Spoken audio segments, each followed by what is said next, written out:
Dans l'histoire intellectuelle de l'Occident, le Moyen-Âge reste une énigme. L'Europe, alors livrée aux barbares, tourne le dos à la pensée antique. Les traditions philosophiques et scientifiques grecques sont perdues. Puis, après une amnésie de 7 siècles, comme par miracle, ces traditions réapparaissent et irriguent à nouveau les grands débats intellectuels européens. Comment cette résurrection a-t-elle été possible? Les trésors de la pensée antique n'ont-ils pas été, entre-temps, recueillis et développés ailleurs? C'est pour élucider cette énigme que Baghdad el-Nadi et Adel Rifat nous proposent un voyage à travers le temps. De la Mecque à Bagdad, du Caire à Fès, de Cordoue à Samarcande.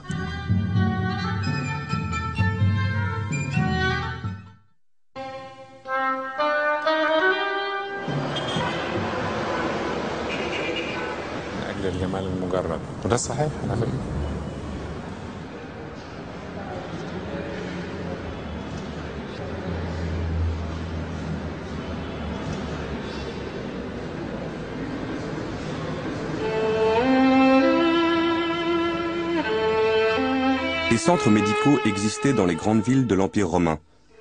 On y soignait selon les préceptes d'Hippocrate, de Galien, de Dioscoride. Avec la fin de l'Empire, de nombreux érudits parlant grec ou syriaque, en particulier les chrétiens qui ont pratiqué dans ces centres, vont émigrer et s'installer surtout en Perse, emportant avec eux traités et manuels savants. La ville de Gundishapur, au sud-est de l'Iran actuel, devient un centre d'enseignement théorique lié à des pratiques cliniques où se rencontrent des savants de culture grecque, syriaque, perse, hindoue et hébraïque.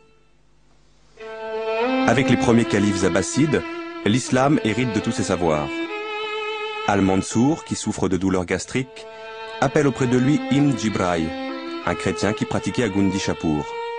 Le fils de ce dernier soignera Haroun al-Rachid. 12 autres membres de cette famille soigneront 8 générations successives de califes.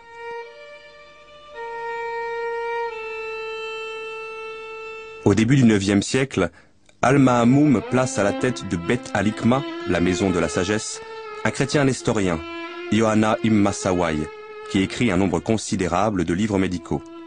Unayn ibn Ishaq, un autre chrétien nestorien, le plus célèbre de ses élèves, a traduit en syriaque et en arabe la plupart des traités médicaux connus à son époque, dont la moitié des écrits d'Aristote. Il a joué un rôle considérable dans l'élaboration du vocabulaire scientifique en arabe.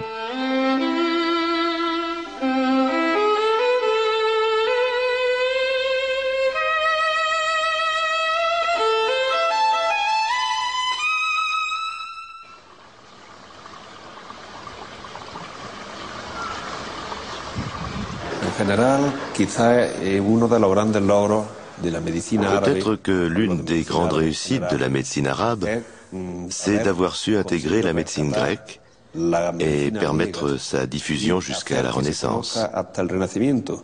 Ainsi, grâce aux Arabes, un grand pont de connaissances s'est établi entre le 8e et le 14e siècle. Ils ont eu cette curiosité de s'intéresser à la médecine grecque qu'ils ont assimilée et ensuite développée. Ainsi, grâce à eux, la Renaissance a pu découvrir la médecine de Galien, la médecine d'Hippocrate et la médecine gréco-romaine.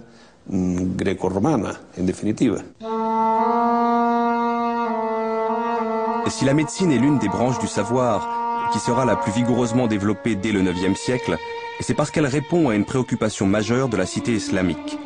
Soigner le corps pour élever l'âme. Le soin du corps, loin de nuire au salut de l'âme, permet au croyant d'assumer au mieux sa destinée terrestre. Car c'est en s'impliquant pleinement dans chacun des actes de sa vie, avec ses sens comme avec son esprit, que le croyant s'ouvre à l'infinie diversité du dessein de Dieu. Dès lors, la notion même de santé englobe le physique, le psychique et le spirituel. Elle se conçoit comme une harmonie à sauvegarder ou à retrouver entre ces 3 niveaux d'être, entre la personne, son environnement immédiat et des forces qui le dépassent, qui sont à l'œuvre à l'échelle de l'univers. L'homme musulman ou le scientifique, qu'il se consacre à l'exercice de la médecine ou à la société, doit respecter le principe qu'il faut toujours prendre soin d'un homme, malade ou en bonne santé. Et surtout veiller à ce que l'homme malade soit toujours intégré dans la société. Au Moyen-Âge, l'attention portée aux malades n'est pas la même dans le monde musulman que dans le monde chrétien. Chez les musulmans, le malade n'est pas isolé. C'est une personne que la société accepte. Non seulement le malade souffrant d'un mal bénin et passager, que l'on soigne normalement dans un cabinet médical, mais aussi celui qui souffre de maladies graves, comme la lèpre ou la folie, est quand même intégré socialement. La lèpre ou la folie n'empêche pas le malade de s'intégrer dans la société. En terre d'islam, le fou est considéré comme un illuminé. Et tant qu'il n'est pas agressif, il peut vivre en toute liberté.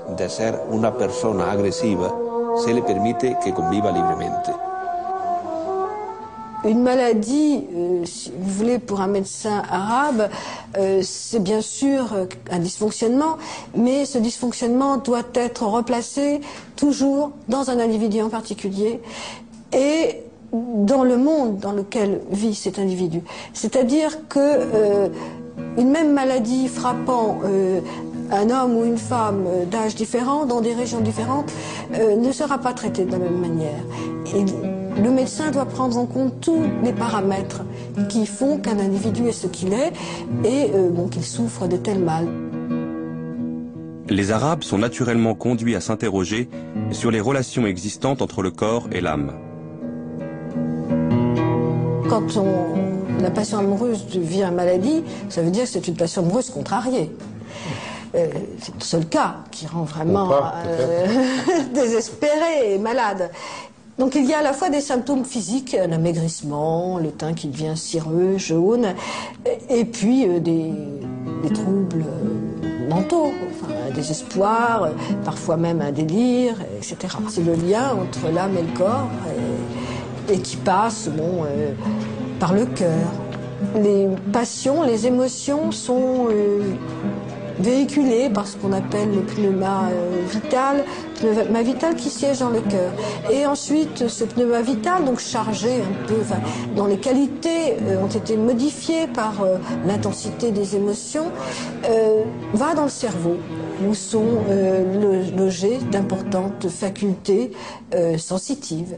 Et c'est ainsi que la passion amoureuse peut rendre malade.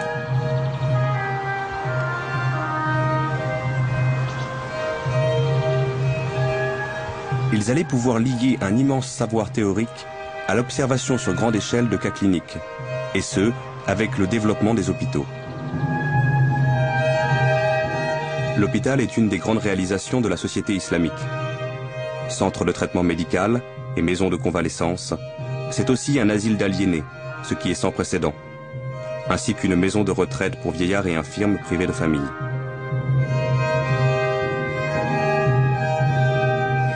C'est enfin un centre d'enseignement théorique et pratique de la médecine.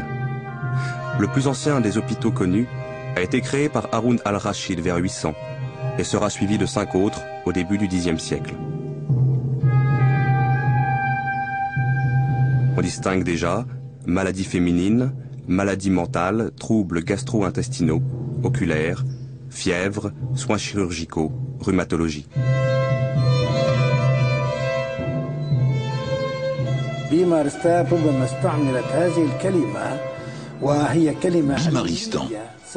Ce mot a peut-être été utilisé. Il s'agit d'un mot scientifique ancien à une époque bien antérieure. Bimar signifie le malade.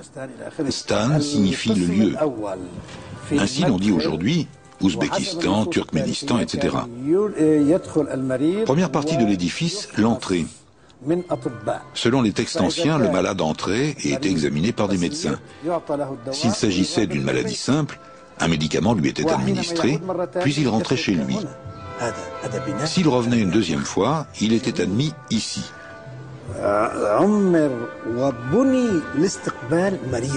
C'est un super bâtiment très beau. Il a été construit pour accueillir le malade, pour que le malade puisse y vivre et guérir. Quand le malade entrait ici, dans ce site, les chambres étaient là, les patios aussi. C'est un très bel édifice. Les arcades, les galeries sont disposées de telle sorte que le soleil ne puisse pas entrer dans la chambre. Cette tradition a été imitée dans le monde entier.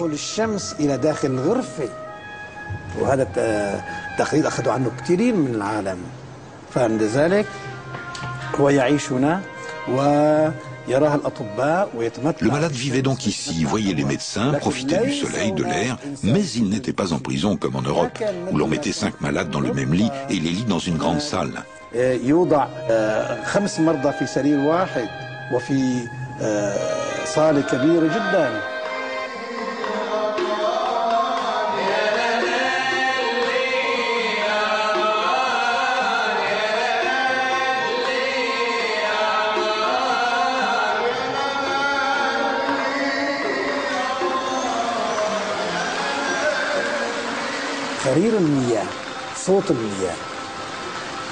Le ruissellement de l'eau, la musique de l'eau, musique des oiseaux, musique de la vie, tout cela peut aider à calmer les nerfs. Tout cela aide l'homme, aide le corps à recouvrer son énergie.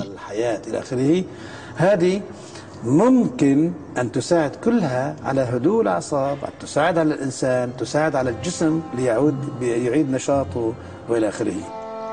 بعد ذلك ننتقل إلى القسم الأخير واللي هو كما نترجمه الآن.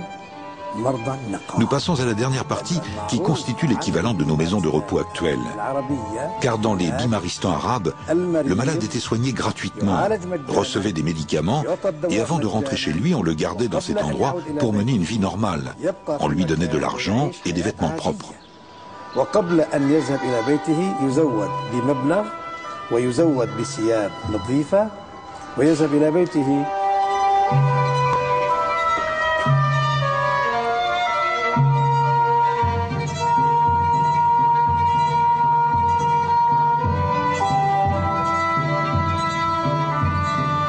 Par ailleurs, des suivis quotidiens sont fournis aux prisonniers et des dispensaires itinérants sont mis en place pour sillonner diverses provinces de l'Irak.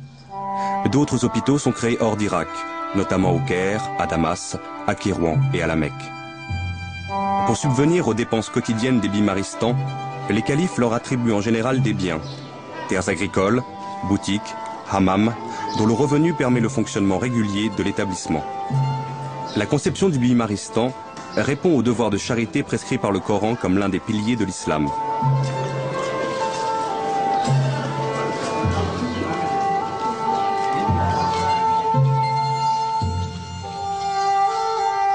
Les hôpitaux sont parmi les plus beaux titres de gloire de l'islam, s'écrit l'Andalou Ibn Jouber. L'hôpital marque en effet de manière éclatante l'avance prise par la médecine islamique sur la médecine occidentale jusqu'à la Renaissance. Le diagnostic est un moment essentiel de la pratique médicale. Bien interroger le malade, écrit Al-Razi, est l'une des choses les plus utiles dont on ait besoin, après la connaissance parfaite de l'art médical. Le traitement des malades est consigné, souvent au jour le jour, par le médecin. C'est par la somme de leurs observations que les médecins font école, leurs disciples pouvant travailler selon leurs résultats et leurs conseils, transmis dans des ouvrages dont certains resteront pendant des siècles des références essentielles. Certains des livres qui ont exercé une influence déterminante, aussi bien dans le monde islamique que plus tard en Europe, sont dus à Al-Razi, plus connu sous le nom de Razès, dont le fameux Kitab al-Hawi témoigne d'une démarche clinique exemplaire. Il y reconnaît sa dette envers ses maîtres grecs, tout en les dépassant là où l'expérience directe lui permet de le faire. Pour chaque maladie, il mentionne l'ensemble des données transmises par ses devanciers et ajoute son propre jugement, en ne se contentant jamais d'un argument d'autorité.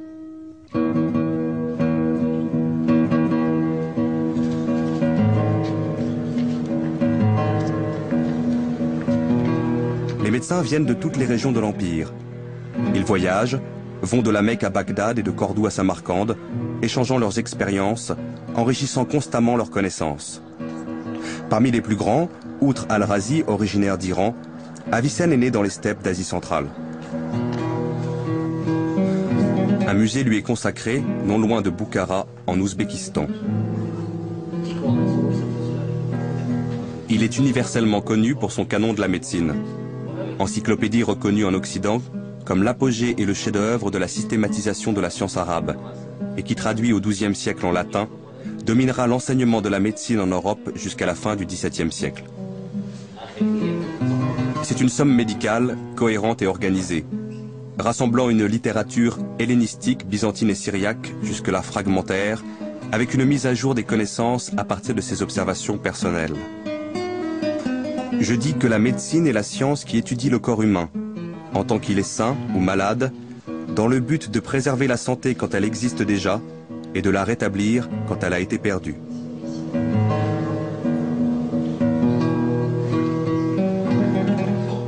Avicenne, c'est celui qui a effectivement essayé de construire un enseignement de la médecine d'une certaine manière, de rassembler tout de manière didactique. Et cette manière didactique se retrouve dans le plan de son canon, qui à première vue peut paraître un peu compliqué, mais une fois qu'on l'a assimilé, il est très pratique. Donc c'est un livre qui a lui-même 5 livres, chaque livre étant divisé de manière très subtile en sections et sous-sections.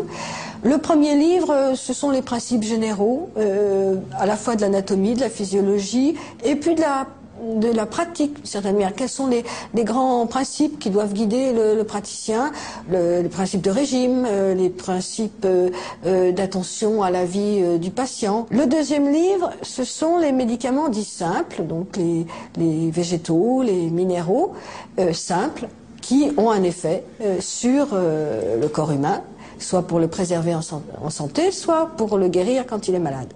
Dans le 5e livre, il y a une énumération donc des médicaments composés qui vont allier bien souvent un principe actif dû à leur vertu, à leur forme spécifique, à d'autres ingrédients qui vont avoir pour but de faciliter la pénétration de cette substance ou bien par la même occasion de rétablir un équilibre.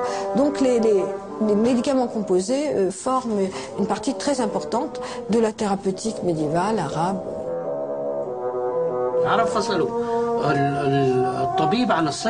Les Arabes ont dissocié la médecine de la pharmacie. La pharmacologie devint avec eux une spécialité à part entière. Dès le XIe siècle, on trouvait des pharmaciens à Damas. En Andalousie, les choses avaient progressé encore davantage, puisqu'on y trouvait des gens qui ne pratiquaient que la pharmacologie. On cite dans un de ces bimaristans une pharmacie dirigée par un chef pharmacien, le cheikh des pharmaciens, ce qui suppose qu'il avait des aides pharmaciens. Là, nous n'avons pas de témoins face à nous de ce grand apport de la médecine arabe, mais qu'il ne faut pas négliger, qui est très important, qui est celui dans le domaine de la pharmacopée, des plantes. Et là, il y a vraiment un apport de différentes régions. Là, c'est la situation politique du monde arabe qui l'a favorisé.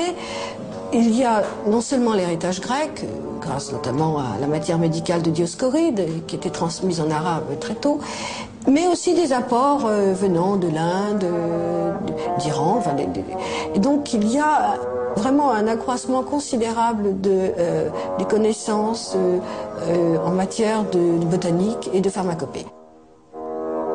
À Cordoue, à la même époque, Aboul Qasim al-Zahraoui fait avancer la science de la chirurgie et des instruments chirurgicaux. Aboul Qasim Zahraoui, connu en latin sous le nom d'Aboul Cassis, est l'auteur d'un ouvrage de chirurgie très célèbre, le traité d'exposition des matières. La dernière partie de l'ouvrage, ces 3 derniers chapitres, sont consacrés à la chirurgie. La chirurgie dans son sens le plus large, la chirurgie gynécologique, la chirurgie ORL, la chirurgie générale et la chirurgie dentaire. Zahraoui a inventé et développé environ 200 instruments. Je ne parle pas de machines, des instruments chirurgicaux que l'on peut trouver de nos jours dans les musées. Certains de ces instruments ont naturellement été améliorés et continuent d'être utilisés aujourd'hui. Leur structure d'origine est empruntée à ceux de Zahraoui.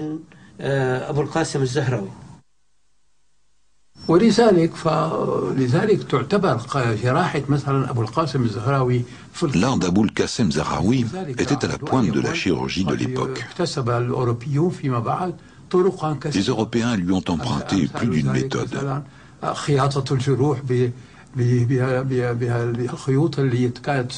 Comme par exemple la suture à base de fils, fabriquée à partir de boyaux d'animaux, considérés comme très résistants. Bien des techniques portant sur la chirurgie interne et externe restent valables.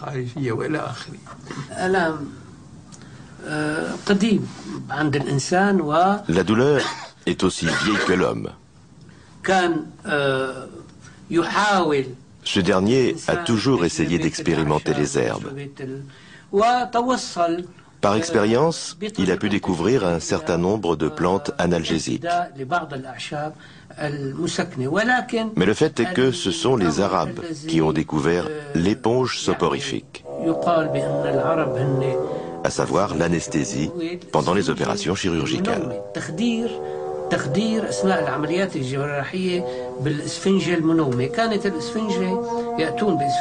Ils utilisaient une éponge humide saturée de jusquiame blanche, d'opium, de mandragore et de toutes les matières somnifères connues.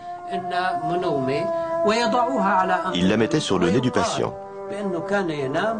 Le patient, paraît-il, s'endormait et les opérations douloureuses pouvaient être pratiquées pendant son sommeil. Les Arabes ont également pratiqué la dissection. La dissection est la base de la chirurgie. Le chirurgien doit étudier l'anatomie avant de pratiquer la chirurgie sur l'homme. Aux Arabes revient le mérite d'avoir découvert des aspects anatomiques mal compris par les anciens. À titre d'exemple, la mâchoire inférieure. Les anciens disaient qu'elle était composée de deux parties séparées par une espèce de couture. Abdel Latif el-Baghdadi est venu contredire cette idée en affirmant, avec tout le respect dû à Galien, l'œil est plus sûr que l'oreille ou les récits rapportés. Nous avons vu de nos propres yeux dans les cimetières du Caire des milliers de mâchoires inférieures d'une seule pièce.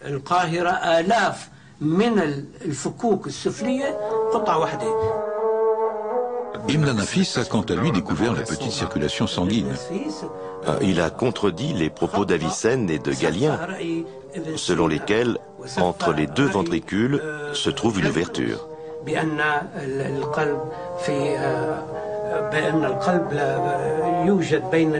Il a affirmé que la cloison qui sépare les deux ventricules est sans ouverture aucune.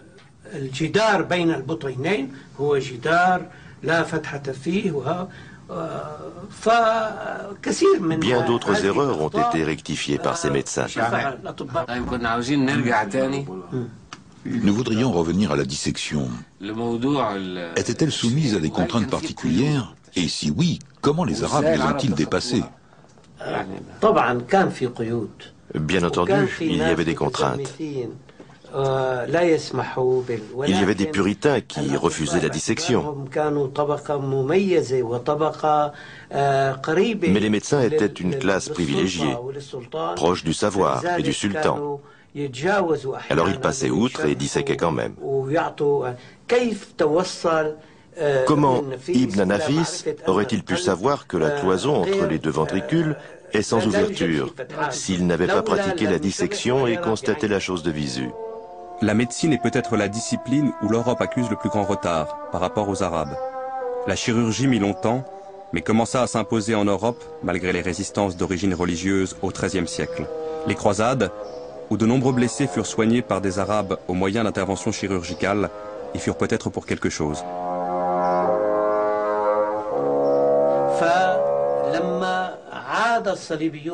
Lorsque les croisés retournèrent en Europe, après que les Arabes eurent récupéré la Syrie, la province de Cham, ils demandèrent au pape Innocent III de leur faire construire des bimaristans, semblables aux bimaristans arabes. Contrairement au bimaristan, où l'on s'efforce de guérir le patient en lui offrant des soins personnalisés, les hôtels-dieux d'Occident se contentaient de rassembler les malades sans avoir les moyens de leur procurer de véritables soins médicaux. Il faudra attendre la fin du XIVe siècle pour que dans les hôpitaux d'Europe, qui étaient d'abord des hospices, on note une présence médicale plus ou moins régulière.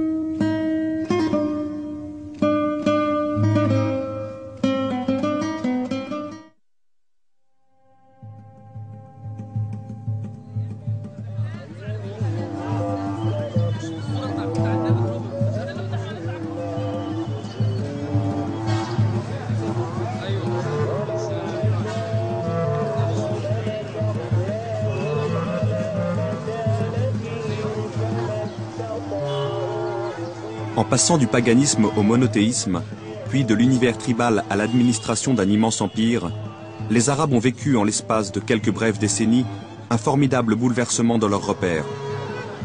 Dès la deuxième moitié du 7e siècle, ils affrontaient des défis qu'ils n'avaient pas imaginés, à une échelle totalement nouvelle pour eux.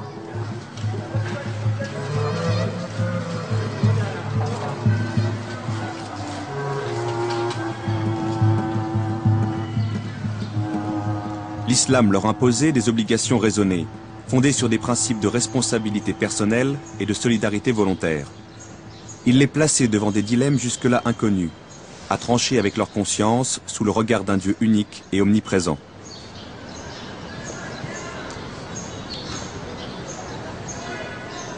Chaque croyant était incité à connaître la parole de Dieu, éclairée par les enseignements du prophète, pour s'en inspirer dans la conduite de sa vie. Il lui fallait donc apprendre à lire cette parole, à la comprendre, à l'interpréter face à des situations toujours changeantes. L'islam exhortait ainsi tout naturellement le croyant à un effort de recherche et de raisonnement personnel. Assalamu alaikum wa rahmatullahi wa barakatuh. Ismi Muhammad Zakaria Zain al-Abidin, talib Indonesia. Ana عايد في مصر 5 سنين ودلوقتي على الحمد لله في سنة أولى أصول الفقه واخترت الأزهر بالدراسة يعني كما قال رسول الله صلى الله عليه وسلم اطلبوا العلم ولو بالسين يعني. Dès le lendemain de la mort du prophète, en 632, les musulmans ressentent le besoin urgent de collecter et de coucher par écrit ses paroles, d'après les témoignages directs et indirects de tous ses compagnons.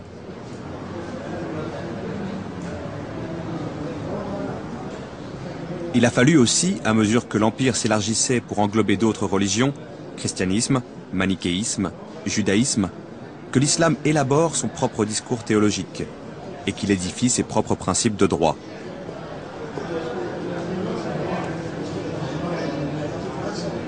Cette immense entreprise qui posait les fondements mêmes de la cité musulmane ne s'est pas faite dans des cadres dictés par l'autorité politique. Elle a donné lieu, au contraire, à une libre recherche, à un libre débat auquel ont participé tous les croyants qui l'ont voulu. L'État était encore tâtonnant et les chercheurs religieux tiraillaient entre des exigences contradictoires. C'est pourquoi les divergences ont souvent mené à des dissensions, à des excès, à des schismes.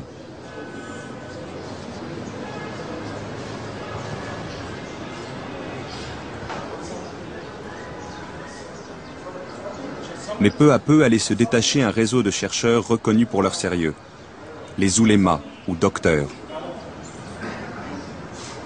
Dans une société qui cherchait encore ses repères, de plus en plus de gens allaient s'en remettre aux oulémas, pour qu'il leur trace des lignes de conduite privées et publiques accordées à l'esprit de l'islam. Bismillah ar-Rahman ar-Rahim. السؤال الزواج الشرعي الصحيح وكيف أن الإسلام أعطى للمرأة حقها ولم يضيعها فكما أوجب للمرأة حقوق كذلك أيضا أوجب للرجل حقوقا على المرأة. المرأة في الإسلام L'uléma dans le monde islamique, et plus particulièrement dans Al-Andalus, représente une figure propre au monde arabe. D'une part, il est le gardien d'un savoir religieux. Et de l'autre, il se différencie des fonctions existantes dans l'organisation religieuse du monde chrétien. Ce n'est ni un prêtre, ni même un pasteur protestant. Ce titre n'a rien d'officiel, et il n'est donc pas nécessaire de faire des études pour l'obtenir. Afin de devenir ouléma, il suffit juste que ses semblables lui reconnaissent un certain savoir religieux.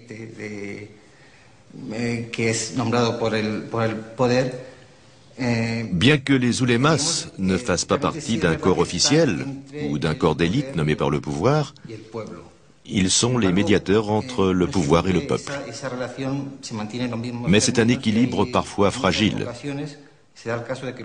Ainsi, on pourra voir les oulémas s'ériger tantôt en émissaires du peuple, en chef de file lors d'une rébellion contre le pouvoir, et parfois se ranger complètement du côté du pouvoir.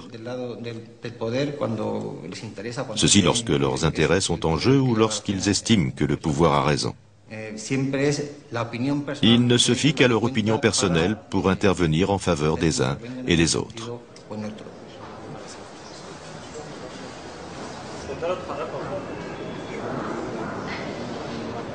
L'autonomie des oulémas explique les liens étroits qu'ils tissent avec les populations.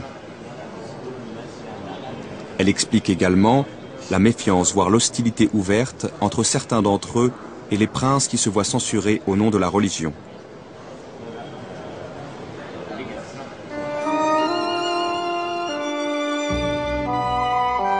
De fait, confrontés à la gestion d'un empire de plus en plus multiethnique et plurireligieux, les califes s'ouvrent à des cultures, à des expériences étrangères au patrimoine de l'islam.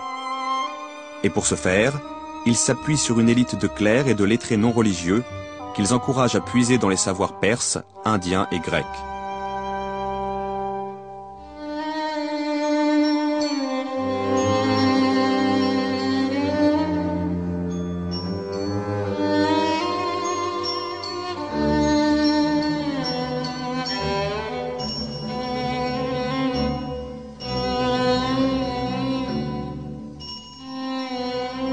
Je crois qu'il y a là une caractéristique propre à l'islam comme religion et comme attitude mentale en général. Et d'autre part, cette caractéristique se rencontre avec les nécessités de l'organisation d'un territoire vaste, presque immense, qui a été conquis par l'islam. Comment gérer de tels espaces, de tels territoires? On peut le faire par la violence, on peut le faire par le silence des minorités soumises, on peut le faire par le plaquage d'une culture ou d'une non-culture sur les cultures antérieures. Ici, au contraire, les choses se font, là encore, je crois que c'est un phénomène tout à fait singulier dans l'histoire humaine, par les échanges mutuels, mais aussi, j'employais le mot d'acculturation, par une espèce d'imprégnation confiante, sereine, la mentalité, des mentalités du conquérant par les savoirs et les mentalités du conquis. Il s'agit en fait, et tout bonnement, de la construction d'une culture plurielle grâce à la philosophie et à la science, par la coexistence entre la science et le religieux. Au IXe siècle, le calife Al-Ma'amoun lance à partir de la Maison de la Sagesse le formidable mouvement de traduction qui se prolongera tout au long du siècle. Il accueille non pas une sélection des ouvrages grecs, non pas la seule logique d'Aristote, mais l'héritage philosophique grec dans son ensemble. Il prend tout Aristote, sa logique, sa physique et sa métaphysique. Mais il prend aussi le Platon que l'on connaît à l'époque à travers l'école néoplatonicienne, c'est-à-dire une science, une sagesse et même un au-delà de la sagesse, un véritable mysticisme. L'événement est sans précédent dans l'histoire de l'humanité. Une religion conquérante, parvenue au faîte de sa puissance, accueille librement en son propre sanctuaire une autre vision du monde qui se place nécessairement en concurrence avec elle.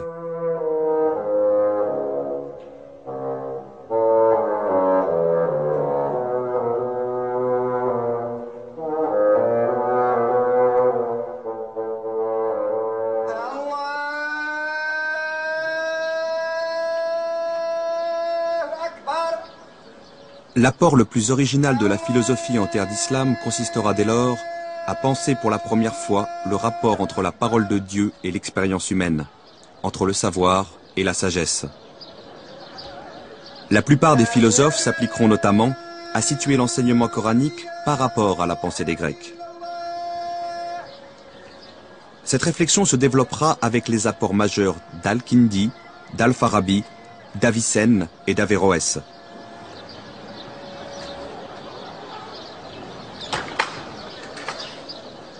Elle se fondera sur la distinction entre deux modes de connaissance, celui des prophètes et celui des philosophes. Le prophète accède à la vérité par une grâce divine, par une illumination. Le philosophe peut y accéder beaucoup plus difficilement, à travers une expérience fondée sur le message de ses sens et éclairée par sa raison.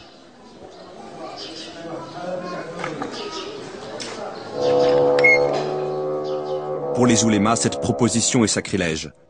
La philosophie va trop loin lorsqu'elle admet que la raison humaine donne un accès direct à la vérité. Certains d'entre eux reconnaissent que l'usage de la raison peut être utile pour mieux pénétrer la parole révélée, mais sans plus. Seule la parole de Dieu est source de vérité. Entre philosophes et oulémas, c'est une lutte d'influence qui commence au IXe siècle sous Al-Ma'amoun. Elle durera jusqu'à la fin du XIe siècle en Orient et se prolongera en Andalousie jusqu'à la fin du XIIe siècle.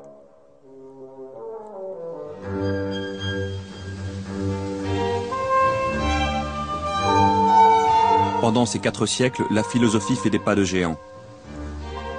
Au Xe siècle, Al-Farabi, originaire du Turkestan, a mis en place un tableau général des sciences. L'université médiévale européenne, qui naîtra 3 siècles plus tard, en fera la base incontournable de ses cursus scientifiques. Après Al-Farabi vient Ibn Sina, 980-1037, originaire d'Ouzbékistan. Il a vécu en Asie centrale, puis à Ispahan.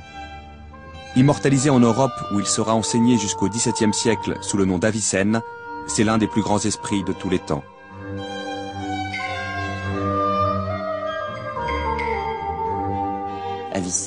Avicenne a traité toutes les questions qu'avait traitées Aristote. Il a réexposé la science aristotélicienne, n'a pas fait de commentaire. C'est quelqu'un qui fait ce qu'on appelle des paraphrases, c'est-à-dire qui réexpose en son nom propre, en fondant les matériaux dans sa propre écriture et en les intégrant à sa propre réflexion. C'est quelqu'un qui aborde tous les problèmes et il propose des solutions nouvelles. Il le fait dans le domaine de la métaphysique. Tout le monde connaît Sartre, on connaît l'existence précède l'essence, on connaît l'existentialisme, et bien avant l'existentialisme, il y a eu un essentialisme et une théorie qui disait que l'essence précédait l'existence, la fondait et l'expliquait entièrement. Cette doctrine a été formulée par Avicenne, elle a dominé d'ailleurs toute la philosophie, quasiment jusqu'à Sartre. Alors après tout, ça n'est pas mince. Avicenne a fondé la psychologie scientifique. Tout le monde connaît Descartes, on connaît le dualisme cartésien. Qu'est-ce que le dualisme cartésien? L'indépendance de l'âme par rapport au corps, la possibilité de fonder une connaissance personnelle de soi indépendamment de la relation à la sensation et au corps. C'est le cogito? Eh bien oui, mais il y a un cogito avicénien. Il y a même un exemple fort célèbre, c'est la fiction d'un homme qui serait privé totalement de sensations, qui n'aurait jamais rien vu, jamais rien entendu, n'aurait jamais rien touché, et qui, au fond, n'aurait jamais, d'aucune façon, été en contact avec le monde extérieur et donc avec lui-même par les sens. Eh bien, dit Avicenne, il se connaîtrait lui-même car l'âme est indépendante du corps.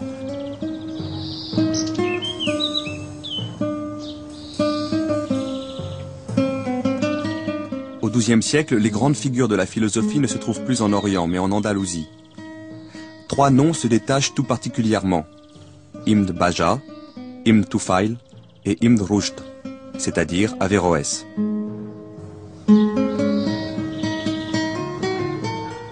Ibn Bajjah, on le connaît par quoi? Bon, par des chroniques qui nous disent que c'était un blasphémateur, qu'il n'avait jamais résisté dans le combat contre le mal, n'est-ce pas, et qu'il avait toujours versé avec une grande volupté dans les travers les pires. Bon, alors, quels étaient-ils? Ses mœurs d'abord, mais aussi l'astronomie, les mathématiques. Bien. Comment conçoit-il l'existence de l'intellectuel, de l'homme de science et de sagesse? Il donne la réponse dans ses écrits. Le régime du solitaire. Le régime, cette notion curieuse de régime, elle intègre la diététique, comme aujourd'hui, l'art de prendre soin de son corps, mais c'est aussi le gouvernement de soi-même, le souci de soi, aurait dit Foucault. Le régime parfait, c'est le régime du solitaire, c'est-à-dire celui qui se retire de la société.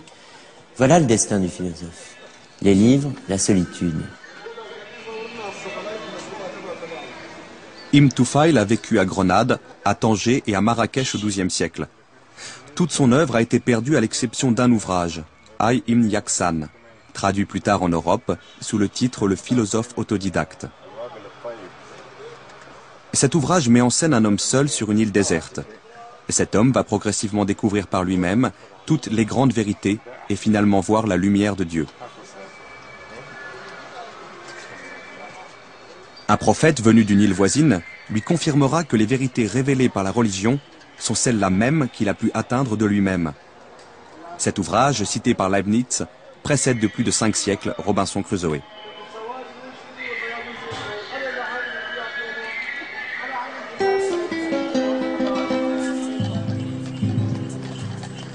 Averroès est né à Cordoue en 1126. Il meurt en exil au Maroc en 1198. Il apparaît, un siècle après Avicenne, comme un autre géant de la pensée universelle. À la fois philosophe et juriste musulman, il a exercé les fonctions de grand cadi, grand juge, aux côtés du sultan Ya'aqub al-Mansour, dont il fut un proche confident et à la demande duquel il rédigea ses fameux commentaires d'Aristote.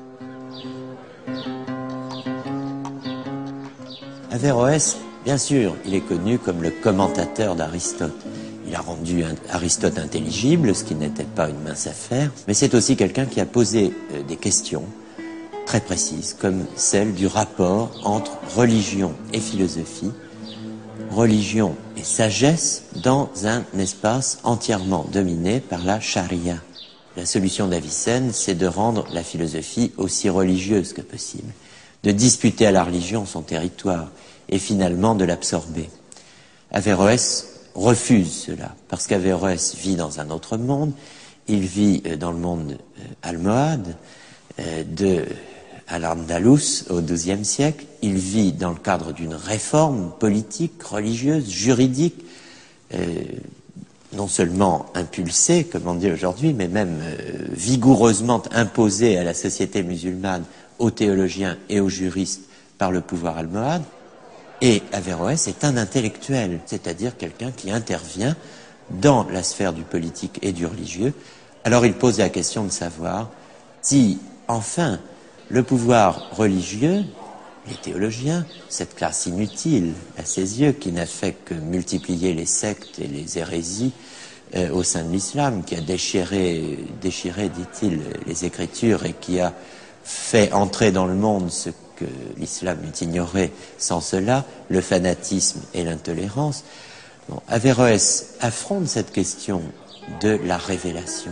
Si vraiment le Coran enjoint à tout homme, où qu'il soit, et selon sa capacité, de répondre à cette exigence, connaître à sa manière, selon qu'il en est capable, la vérité, alors on doit vraiment affronter cette question. Est-ce que la philosophie est licite en terre d'islam? Et sa réponse est oui, elle est licite, et elle est non seulement licite, mais elle est obligatoire pour ceux qu'on appelle les philosophes. Alors il faut qu'ils aient une place dans la société. Il n'a pu vivre philosophiquement que parce qu'un pouvoir le lui a permis. Lorsque le pouvoir politique lui retire sa protection, il n'a plus comme choix que l'exil.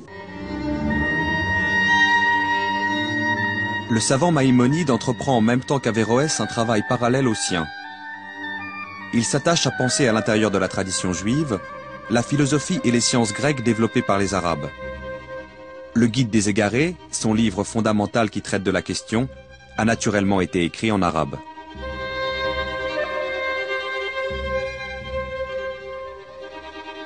Maïmonide est, dans le monde juif en tout cas, une des figures les plus célèbres, les plus connues, une figure à la fois rabbinique et scientifique et philosophique. Lorsque le Guide des égarés, qui est un ouvrage théologico-philosophique, autrement dit on y parle de tout, y compris des sciences, lorsque ce Guide des égarés est traduit de l'arabe en hébreu, il va donc être accessible au monde et aux lettrés d'expression hébraïque, et on peut dire, sans forcer le trait, que c'est un véritable ébranlement. Si ces savoirs, qui ont une telle puissance de vérité, sont là, les savoirs scientifiques, gréco-arabes et arabes, la philosophie aussi bien que les mathématiques et que l'astronomie, je dirais même dans le cas de Maïmonide, surtout l'astronomie. Ces savoirs existent, ils sont là, ils offrent une formidable puissance de vérité. À nous d'être capables, dit Maïmonide, de saisir le lien qu'ils peuvent proposer entre l'interrogation sur le monde qu'offre la tradition religieuse, dans laquelle il est un des maîtres, et l'interrogation scientifique. Tout son Guide des égarés vise à répondre à cette question et à réduire les inquiétudes que pourrait susciter un éventuel conflit entre le monde de la tradition et le monde des sciences. C'est en ce sens que Maïmonide joue un rôle capital, fondamental, pour l'entrée des sciences dans le monde juif.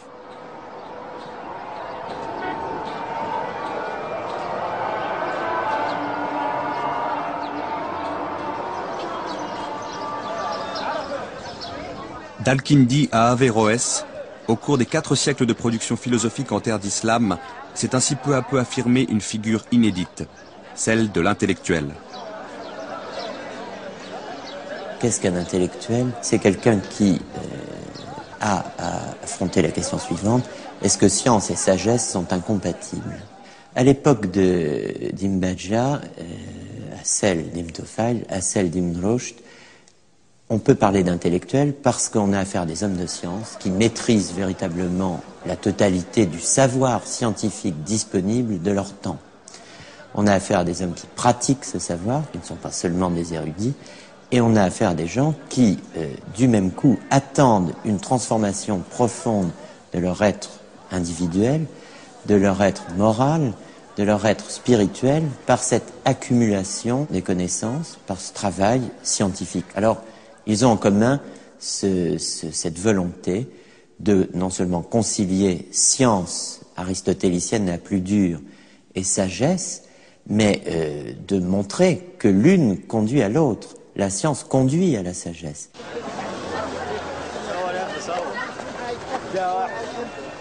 Cette figure de l'intellectuel qui ouvre un nouvel espace de liberté à la conscience humaine a devant elle un immense avenir. Mais cet avenir se jouera ailleurs, dans l'université médiévale qui naît en Europe au XIIIe siècle.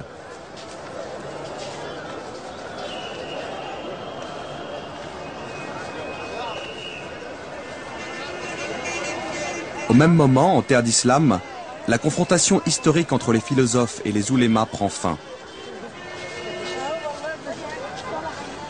La parole des philosophes s'est tue en même temps que commençait à basculer le rapport entre le monde musulman et le monde chrétien.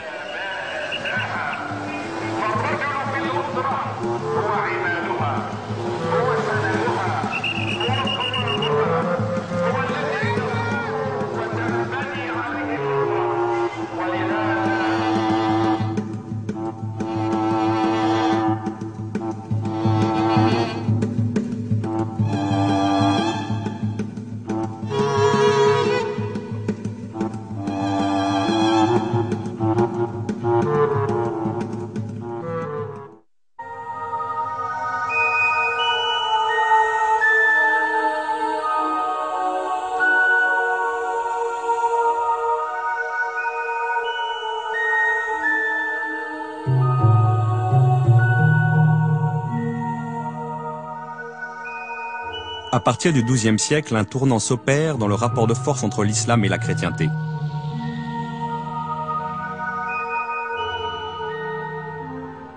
Déjà au IXe siècle, pour arracher l'Europe au chaos, Charlemagne a ébauché un empire doté d'une administration unique et relativement pacifiée.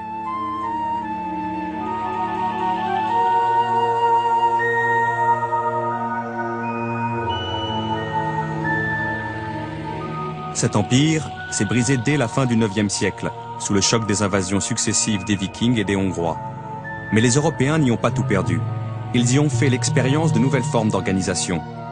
Ils ont appris à fortifier leurs villes, à concentrer leurs richesses et à accroître leur productivité. Un réseau de liens religieux et personnels se met en place, qui enserre la société de bas en haut. Depuis le paysan jusqu'au seigneur, au prince, à l'évêque et au roi, on prête serment à plus puissant que soi en échange de sa protection. Cette hiérarchie d'allégeance enchevêtrée typique de la féodalité instaure un ordre social relativement stable, au sommet duquel le pape a le pouvoir de sacrer les rois.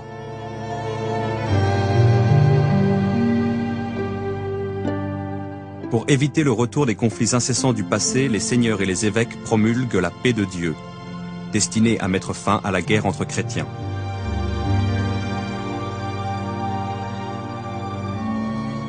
À la fin du XIe siècle, la papauté trouve ainsi pour la première fois une situation qui favorise la poursuite de son objectif: affirmer son emprise politique sur un monde catholique unifié. Elle va, dans cette perspective, appeler les chrétiens de toutes conditions à se mobiliser contre l'islam.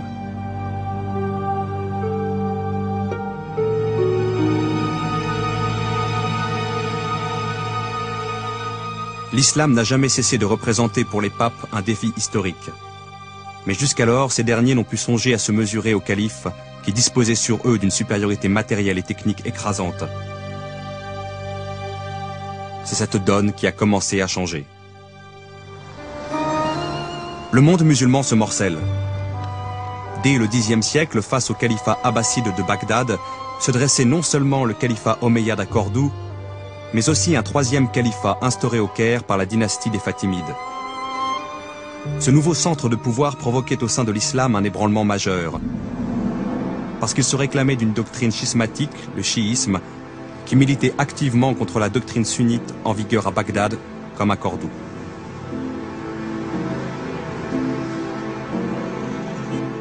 De fait, le Caire n'allait pas tarder à se rapprocher des villes européennes émergentes, telles que Gênes et Venise, créant entre l'ouest et l'est de l'islam une cassure dont la chrétienté allait grandement profiter.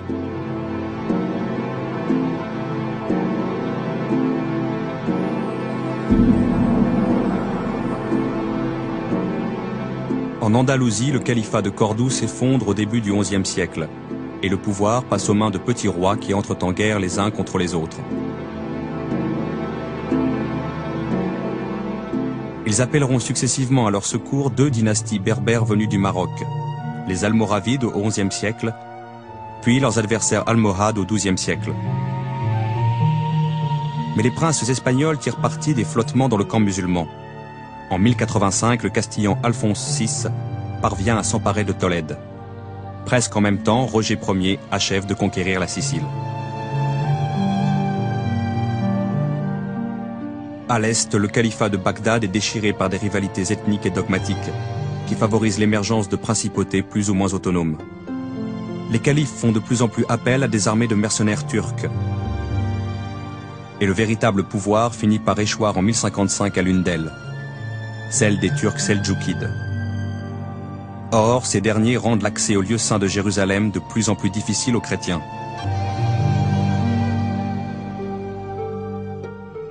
C'est le prétexte que le pape Urbain II va invoquer pour déclencher 10 ans après la prise de Tolède, la première croisade.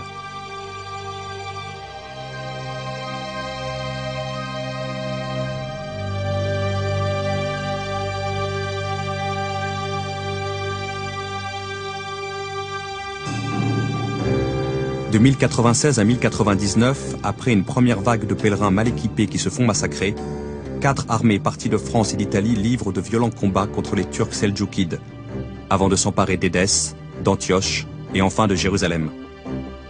C'est la naissance des États latins d'Orient. Leur survie justifiera de nombreuses croisades à venir.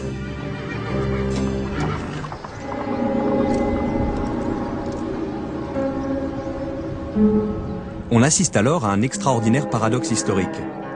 C'est au moment où l'Occident chrétien se sent assez fort pour affronter les musulmans par les armes qu'il éprouve le besoin de s'approprier leur richesse intellectuelle.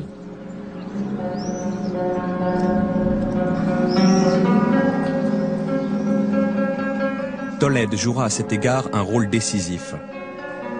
Première des grandes cités andalouses à être conquise par les catholiques, elle apparaît à ces derniers comme un lieu idéal de transmission des savoirs arabes à l'Europe latine. Il y a là en effet une concentration exceptionnelle de chrétiens et de juifs parlant arabe. Il y a aussi de riches bibliothèques contenant des textes de tous ordres qui n'attendent que l'occasion d'être traduits.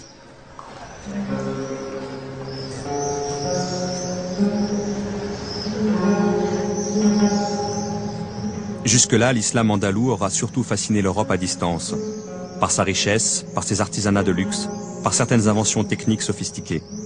Seuls quelques esprits d'avant-garde avaient mis l'accent sur les trésors scientifiques et philosophiques de cette culture.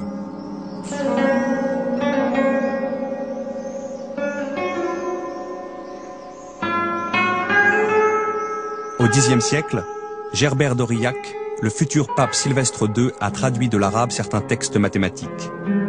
Au XIe siècle, Constantin l'Africain a traduit à son tour des ouvrages de médecine. Au début du XIIe siècle, Pedro Alfonso, médecin du roi d'Angleterre Henri Ier, fait comprendre à la cour l'intérêt de traduire les textes scientifiques des Arabes. Des savants anglais, aussi bien qu'italiens et espagnols, vont alors rejoindre à Tolède les savants déjà sur place.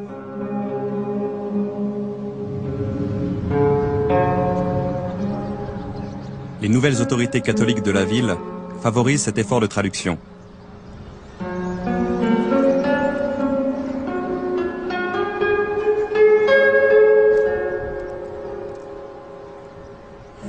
Au XIIe siècle, le terme même de traduction signifie passage de l'arabe au latin. Des voies, V-O-I-E-S, par lesquelles l'héritage arabe s'est diffusé dans l'Europe au Moyen-Âge. Elles sont aussi diverses qu'inattendues ou imprévisibles.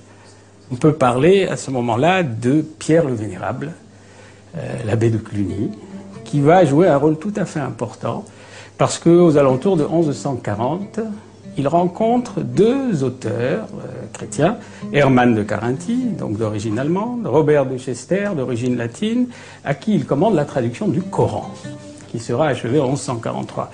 Mais ces mêmes Hermann et Robert vont être associés à la plupart des grandes œuvres scientifiques qui vont être traduites de l'arabe en latin dans la première moitié du XIIe siècle. Des éléments d'Euclide, certaines œuvres astronomiques et d'autres choses de ce genre. Vous vous déplacez un petit peu plus vers l'ouest et vous arrivez à Barcelone, où nous avons une collaboration judéo-chrétienne pour l'adaptation d'œuvres arabes. C'est là qu'intervient un personnage dont j'aimerais peut-être parler un petit peu plus. C'est un auteur juif, c'est un savant juif qui s'appelle Abraham Bahia.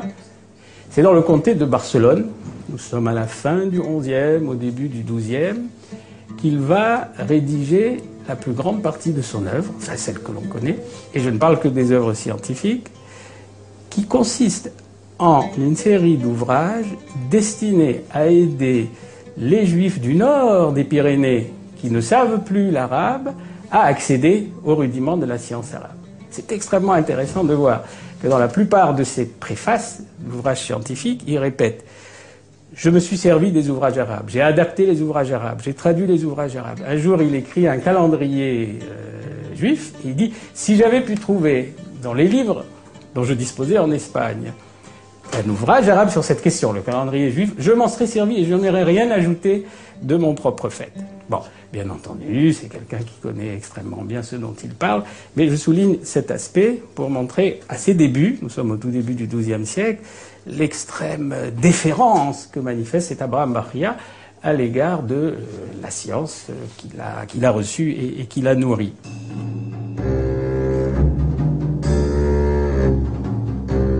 En 1146, en Palestine, après la chute du comté d'Édesse, le pape Eugène III déclenche une nouvelle croisade. Il Participent cette fois le roi de France Louis VII et l'empereur germanique Conrad III. Mais le bruit et la fureur des combats qui se déroulent en Terre Sainte ne ralentissent en rien les travaux de traduction engagés en Andalousie. Au contraire, pour aller de l'avant, l'Europe s'approprie le savoir qu'elle a découvert chez les Arabes. Le plus grand, le plus connu en tout cas des traducteurs latins du XIIe siècle, Gérard de Crémone, comme son nom l'indique, il vient de Crémone en Italie, apprend qu'à Tolède, là-bas, chez les morts, il y a des choses qui lui permettraient de comprendre l'astronomie. Il se rend à Tolède, il apprend l'arabe, il y passe des dizaines d'années, et on lui attribue, vers le dernier quart du XIIe siècle, 60 à 70 traductions de l'arabe en latin. Or, on ne prête qu'au riche, il n'a probablement pas traduit tout, et certains de ses élèves, à l'ombre de ce géant, ont perdu leur nom. Mais il a traduit. Il a traduit Ptolémée, il a traduit Euclide, il a traduit la médecine, il a traduit la philosophie.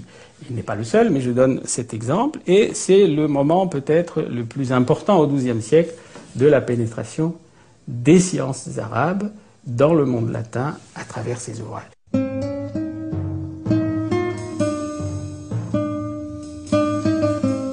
Ce sont d'abord les ouvrages scientifiques que les Européens vont chercher à traduire de l'arabe au latin. Médecine, astronomie, mathématiques leur ouvrent des perspectives nouvelles, leur apportent une rigueur intellectuelle et une efficacité qu'ils ne soupçonnaient pas. Les Occidentaux se sont arrêtés de traduire vraiment la médecine arabe, on peut dire au début du XIIIe siècle, enfin au XIIIe siècle. Et ce qu'ils ont traduit, c'est essentiellement ce qui était écrit en arabe avant le XIIe siècle. Donc, bien sûr, ce qu'ont connu les médecins médiévaux de langue latine est très très peu, enfin, par rapport à ce que nous pouvons maintenant répertorier de la médecine arabe. Mais le canon d'Avicenne a joué un rôle central, il a joué un rôle comme un rôle de manuel, on pourrait dire, et même si les médecins, les lecteurs du canon d'Avicenne en Occident n'approuvaient pas toujours, n'adoptaient pas toujours les opinions d'Avicenne, préférant par exemple celle de Razès sur tel sujet ou celle de Gallia lui-même, c'était un support très important d'enseignement, des commentaires multiples ont été faits. La traduction du canon d'Avicenne a été faite dans la seconde moitié du XIIe siècle à Tolède qui avait été reprise par les chrétiens un siècle avant, par un grand traducteur médiéval, Gérard de Crémone, qui a traduit un peu dans toutes les disciplines, astronomie, mathématiques, philosophie naturelle et médecine, et donc ce canon d'Avicenne. Gérard de Crémone avait un souci d'extrême fidélité à l'égard du texte arabe. Il respectait les textes arabes, vraiment même la structure de la phrase arabe, par un souci d'exactitude. Je crois que c'était essentiellement un souci d'exactitude qui l'a poussé à être si fidèle. Alors évidemment, ça donne des traductions latines fort obscures. Et aussi avec la traduction de mots simplement transcrits de l'arabe dans des caractères latins. Donc le vocabulaire médical latin s'est enrichi d'une quantité considérable de mots arabes. Certains sont vraiment passés dans la langue latine, d'autres ils sont restés comme des corps étrangers. Les Européens découvrent progressivement que la clé de voûte de tous les savoirs légués par les Arabes, c'est la philosophie. Avicenne et Averroès s'avèrent incontournables. C'est dans leurs œuvres que l'on peut saisir les ressorts les plus secrets de cette rationalité toute puissante qui a fait la force des Arabes. Il faut cependant souligner ce fait troublant. Lorsqu'ils se lancent dans la traduction des deux géants de la philosophie, les Européens ont cessé tout effort de traduction portant sur la théologie musulmane. Vers 1140, l'abbé de Cluny, Pierre le Vénérable, il a fait traduire le Coran et 2 ou 3 petits ouvrages peu connus de l'arabe en latin. On aurait pu, sur cette lancée, traduire également des théologiens musulmans. Il y avait suffisamment de documents dans l'Espagne musulmane qui étaient progressivement reconquise, il y en avait à Tolède, pour qu'on puisse traduire Al-Razali, par exemple. Eh bien non, on s'est contenté des philosophes, et il y a eu, semble-t-il, une occultation voulue, je dirais, j'aurais tendance à dire une censure, à l'égard des livres proprement théologiques de l'islam. On a traduit des philosophes arabo-islamiques, des philosophes qui avaient écrit en arabe, mais on n'a pas traduit de théologiens musulmans qui aient écrit en arabe. Le principal philosophe qui a été traduit dans cette seconde moitié du XIIe siècle, donc, ça a été Avicenne. On a traduit quelques petits textes d'Al-Farabi, d'Al-Kindi, mais enfin, ça ne pèse pas lourd à côté de la grande entreprise qui a consisté à traduire l'encyclopédie le Kitab al-Shifa, l'encyclopédie, la plus grande encyclopédie philosophique d'Avicenne. Mais on a commencé par les traités essentiels, on a traduit de la logique, on a traduit la métaphysique, on a traduit le livre sur l'âme, les livres sur l'âme, on a traduit donc des textes extrêmement importants. Et ça a été donc le premier rapport, le premier contact que l'Occident ait pu avoir avec une encyclopédie philosophique, puisque, comme vous le savez, Avicenne réécrit Aristote. Il ne le commente pas, il le réécrit. Donc c'est bien un contact avec une philosophie proprement islamique que l'on a eu là. Et alors, Averroès a été traduit quelques dizaines d'années plus tard, notamment notamment, plusieurs endroits, mais notamment à la cour de Frédéric II, en Sicile donc. Ce qu'on a traduit d'Averroès, ça a été les commentaires d'Aristote, et notamment les grands commentaires. De cette façon-là, la plus grande partie de l'œuvre d'Aristote est entrée en Occident, accompagnée de façon différente par deux philosophes arabes ou d'expression arabe, qui étaient d'abord Avicenne, commentateur libre, et ensuite Averroès, commentateur minutieux.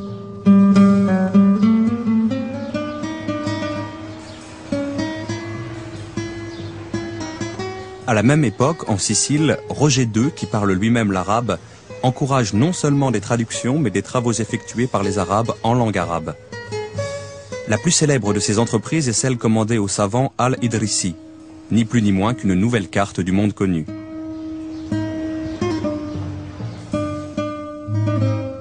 Le roi de Sicile, Roger II, qui commence à régner personnellement en 1120 et qui meurt en 1154, fait un programme de traduction et un programme d'études au palais que réalisera pleinement son fils Guillaume Ier.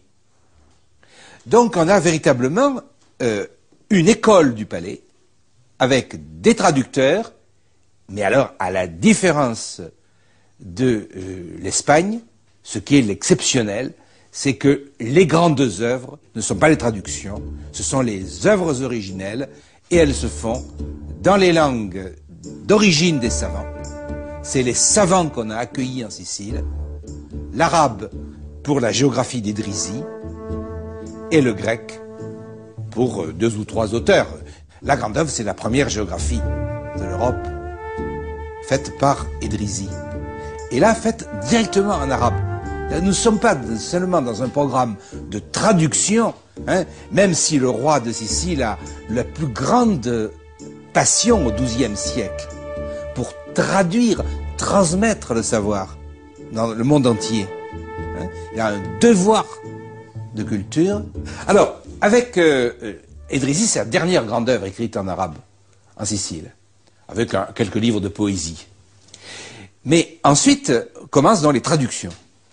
La voie, donc, par où passent ces traductions, eh bien, il est incontestable que, en Sicile, c'est déjà au XIIe siècle, au moment où prend le programme de traduction, où il est constitué, comme ce sera à la cour de Tolède, avec Alphonse X, le sage, au XIIIe siècle. C'est la voie royale. Les traductions se font dans le palais. Il existe une école palatiale sur le modèle de Cordoue, qui elle-même, Cordoue, imitait Bagdad.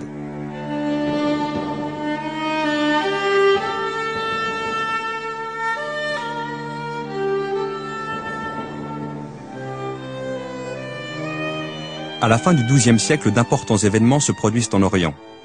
Les Fatimides ont perdu le pouvoir en Égypte. Ils sont remplacés par la dynastie sunnite des Ayyoubides, fondée par le grand Saladin, qui adopte une attitude très offensive face aux croisés. En 1187, il détruit l'armée du roi de Jérusalem et reprend la ville sainte. La formidable émotion qui s'empare de l'Europe est à l'origine de la Troisième Croisade, où l'empereur d'Allemagne Frédéric Barberousse, le roi de France Philippe Auguste et le roi d'Angleterre Richard Cœur de Lion unissent leurs forces contre Saladin.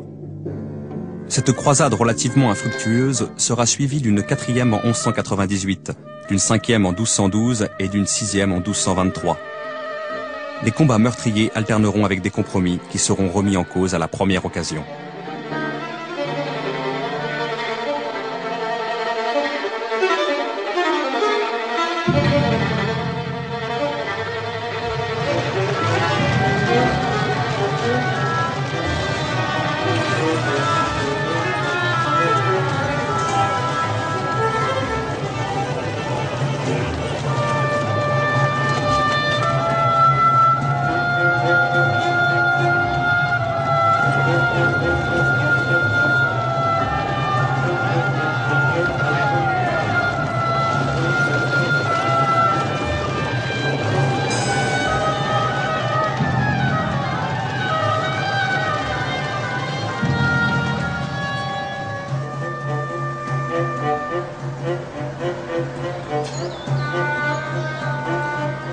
Cependant, en Espagne, après l'effacement des Almohades, les princes catholiques sont prêts à une grande offensive contre l'islam.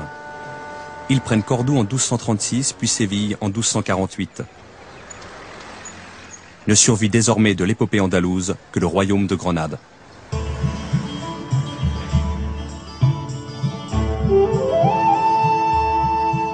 Alphonse X, roi de Castille et du Léon, saisit l'occasion historique qui se présente à lui.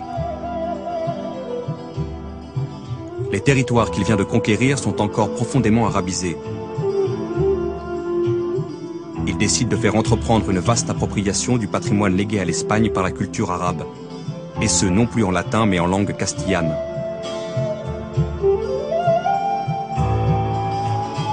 Sous son égide, une chronique générale des savoirs est mise en chantier, qui incorpore des sources arabes scientifiques et littéraires.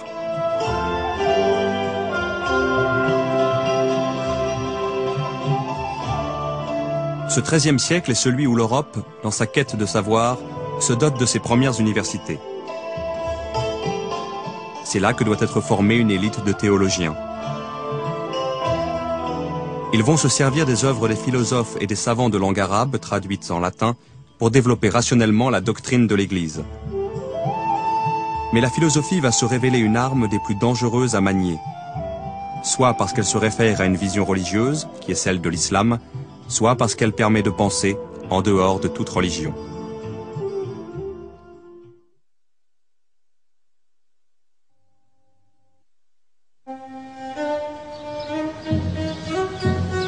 Étrange destin que celui de la philosophie arabe.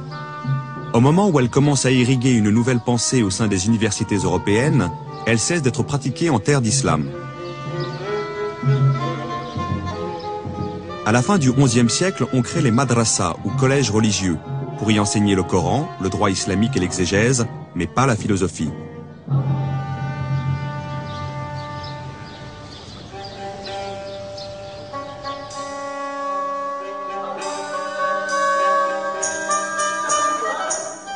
Cette décision est prise par les Turcs seldjoukides, mercenaires jadis engagés par les califes abbassides pour maintenir l'ordre et qui ont fini par s'emparer eux-mêmes du pouvoir.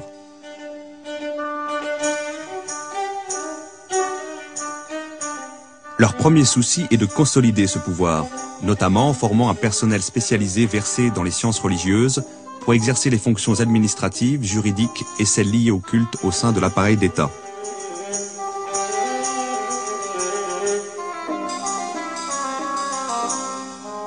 L'enseignement dispensé dans les madrasas est destiné à servir cette politique. Il vise à instruire des juges, des prédicateurs, des secrétaires, non à encourager des débats sans fin. Le savoir religieux est désormais considéré comme clos, et les oulémas sont surtout appelés à apprendre et à transmettre fidèlement la tradition reçue. Certains éléments de mathématiques ou d'astronomie à vocation utilitaire pourront quand même y être enseignés. Les noms d'Al-Kindi, d'Al-Farabi ou d'Avicenne ne résonnent pas entre les murs des madrasas de Bagdad ou d'Ispahan, où par contre on entend beaucoup le nom de l'imam Al-Ghazali, qui vient de publier son célèbre ouvrage intitulé « Incohérence des philosophes ». La philosophie se repliera au XIIe siècle en Andalousie sous le règne des Almohades, la deuxième dynastie de guerriers berbères venus du Maroc pour protéger l'islam en Espagne. C'est là qu'Averroès publiera sa tout aussi célèbre réponse à l'imam Al-Ghazali, intitulée « Incohérence de l'incohérence ». Mais avec l'affaiblissement des Almohades qui s'amorce dès la fin du XIIe siècle, l'activité philosophique ne trouvera plus de soutien politique en Andalousie. Elle survivra quelque peu à Marrakech, à Fès ou au Caire, puis elle disparaîtra du paysage politique. Après la défaite de Las Nevas de Tolosa, où les Almohades perdent la bataille qu'il ne fallait pas perdre contre les chrétiens, on peut dire que la Reconquista est virtuellement achevée. Le sud de l'Europe, et notamment la péninsule ibérique, redevient chrétien. Bon, il reste le royaume de Grenade, mais les musulmans ont d'une certaine manière tout perdu. Ils ont perdu la prééminence politique et ils perdent ce qui là était assez imprévisible, du même coup, tout un pan de leur culture. Pourquoi est-ce que partout il y a cette constante, ce recul, ce retrait de la philosophie? Alors je crois qu'on peut donner deux explications. La première, c'est que le monde musulman a des universités, mais des universités religieuses. Du coup, certes, on enseigne quelques rudiments de savoir dits extérieurs, c'est le nom des sciences non musulmanes, nécessaires à la théologie et aux sciences religieuses d'une manière générale. Mais c'est un savoir qui se sclérose très vite. Les musulmans avaient donné une grande leçon à l'humanité avec la Maison de la Sagesse, en faisant traduire, en traduisant quasiment tout l'héritage humain disponible à l'époque. L'Occident latin traduit des ouvrages arabes, les musulmans ne traduisent pas d'ouvrages latins. Ils restent dans une ignorance tout à fait étonnante de ce développement parallèle qui se fait quasiment à leur porte, de l'autre côté de la Méditerranée. Les musulmans, à un moment, ont eu trop de sources à leur disposition et je crois qu'ils n'ont pas eu la volonté de se renouveler parce que le pouvoir, les institutions politiques ne l'ont pas permis, qu'un certain renfermement religieux ne l'a pas permis. L'université européenne va remplir une toute autre fonction historique que la madrasa islamique. Elle naît à l'aube du XIIIe siècle en même temps que se consolident les institutions urbaines.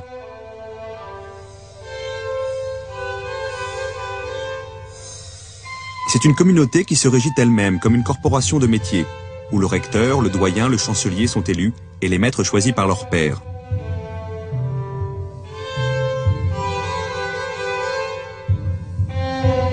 C'est d'emblée une instance démocratique, qui défend son indépendance aussi bien vis-à-vis de l'autorité ecclésiastique que face au pouvoir laïque des princes.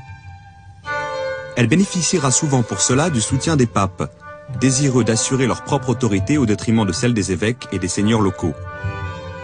De plus en plus, l'université interviendra dans les débats politiques de la cité, où s'affirme l'influence croissante de la bourgeoisie.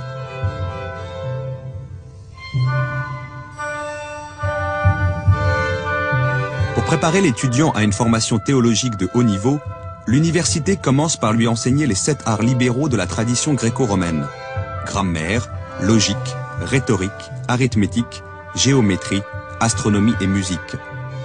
Sous la pression de grands théologiens tels qu'Albert le Grand et Thomas d'Aquin, l'université s'ouvrira à la philosophie d'Aristote à travers les œuvres traduites d'Al-Farabi, d'Avicenne et d'Averroès. L'université s'organise, elle se structure autour des deux disciplines qu'Averroès avait, au fond, fait dialoguer dans ses écrits et notamment dans son discours décisif. La philosophie, la théologie. Mais on n'est plus dans le même monde. On est dans le monde de l'université où la philosophie est subordonnée à la théologie. Elle est la servante de la théologie. On est dans un monde où, pour devenir théologien, il faut, au terme de 15 années de théologie, avoir d'abord fait 10 années d'études philosophiques. On est dans un monde de censure, on est dans un monde de condamnation, on est dans un monde où le théologien a toujours le pouvoir et prend toujours le pas sur les philosophes de métier. Alors, le fragile, mais réel et rationnel équilibre qu'avait trouvé Averroès, qui était liée à une situation politique précise, au caractère laïque de la philosophie. J'emploie ce terme avec beaucoup de prudence, mais enfin, Averroès n'est pas un professeur, il n'est pas un théologien du Kalam, il est un juriste, mais dans son activité de philosophe, il est avant tout un homme qui est confronté à des livres et à quelques disciples, dans un lieu neutre. Cet équilibre qui avait été trouvé grâce à un pouvoir politique qui, à un certain moment, a pu faire taire les théologiens, a pu imposer une réforme juridique et laisser parler les philosophes entre eux, ce pouvoir politique n'existe pas en Occident, latin, chrétien, où, à la place, il y a une institution de chrétienté, l'université, qui organise la contradiction sociale, religieuse, entre philosophes et théologiens. Alors c'est l'essor de l'Occident. L'Occident a eu l'idée géniale de créer un abcès de fixation. Et bien là, on a créé l'université médiévale pour intérioriser d'une certaine manière la contradiction entre le philosophique et le religieux. Et le monde occidental a pris son essor.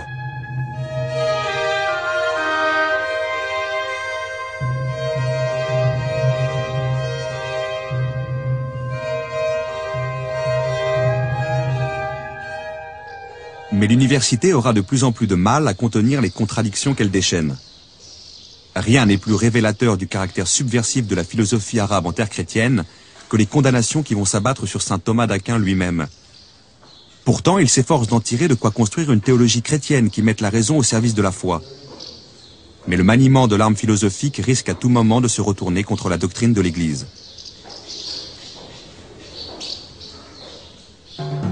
De fait, dès la deuxième moitié du XIIIe siècle, les universités européennes sont ébranlées par une nouvelle littérature se réclamant explicitement des philosophes de langue arabe. Et cette littérature, notamment illustrée par les travaux de Siger de Brabant, prône une pensée chrétienne où la philosophie serait libérée de tout argument d'autorité religieux, à l'instar de la pensée musulmane d'un Averroès ou de la pensée juive d'un Maïmonide. Thomas d'Aquin sera le plus célèbre des pourfendeurs de cette pensée. En 1270 éclate le conflit des facultés entre théologiens et philosophes qualifiés d'avéroïstes. En 1277, l'Église décide de sévir contre ces derniers. L'évêque de Paris, Étienne Tempier, agissant à la demande du pape, condamne leurs idées résumées sous la forme de 219 thèses, qui seront dès lors interdites d'enseignement public et privé.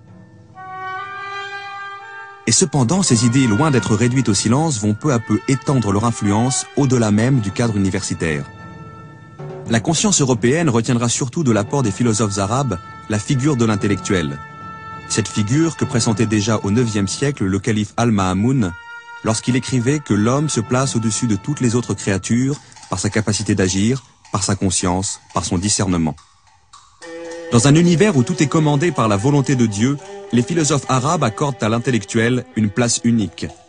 Ils lui reconnaissent le pouvoir d'accéder par lui-même à la connaissance des lois de la nature, en se fondant sur l'expérience de ses sens éclairés par sa raison. Dans cet esprit, les philosophes arabes ont développé une notion de causalité qui est directement accessible à la raison et l'expérimentation humaine. Seul à posséder ce don, l'homme paraît ainsi distingué par Dieu de toutes ses autres créatures et revêtu d'une dignité, d'une noblesse éminente.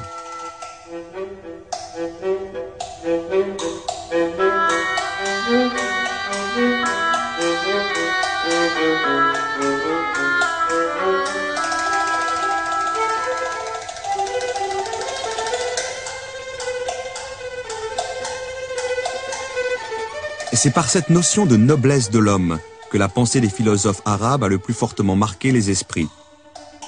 D'Albert le Grand et Dante à Pic de la Mirandole, elle éclaire les parcours qui conduiront peu à peu jusqu'à l'humanisme de la Renaissance.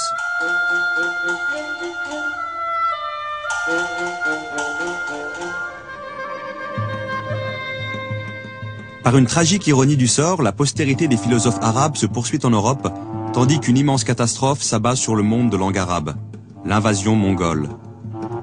Au milieu du XIIIe siècle, la Perse puis l'Irak tombent aux mains de Houlagou, fils de Gengis Khan. Bagdad est prise, mise à sac et détruite en 1258. Alep et Damas suivent. Seule l'Égypte tiendra sous le choc. La langue arabe, qui aura été pendant 4 siècles des rivages du Portugal à ceux de la Chine, la grande langue des savoirs, de la culture et du prestige, se réduit aux dimensions d'une langue régionale. Elle n'est presque plus parlée en Europe, et à l'est de l'Euphrate, elle est remplacée par le persan et le turc.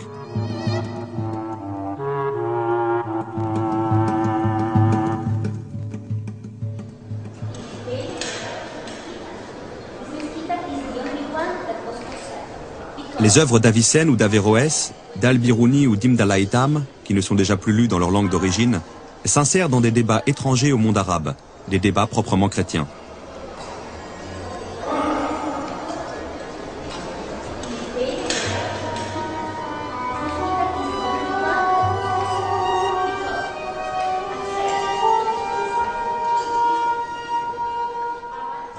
Dans les grandes villes européennes, les lettrés qui s'imprègnent de ces œuvres s'appuient sur des forces sociales montantes.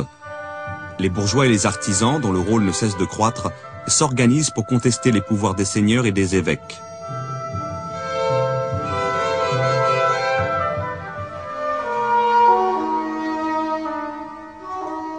À Florence, au tout début du XIVe siècle, Dante est mêlé de très près aux luttes des partis bourgeois. Et c'est à la suite de la défaite de son parti qu'il est banni de sa ville en 1302.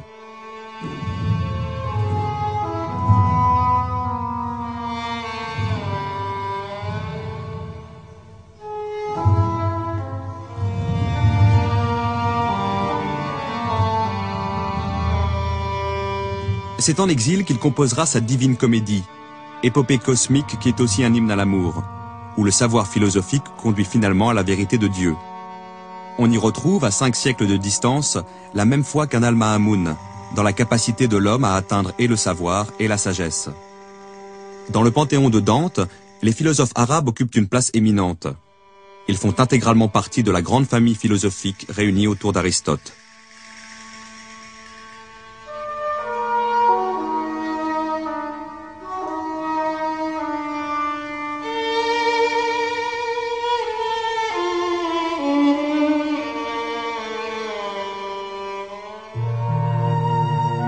Mais quelques décennies après Dante, Pétrarque adopte l'attitude inverse. Il voudrait, lui, oublier au plus vite le rôle des Arabes dans l'histoire de la pensée universelle.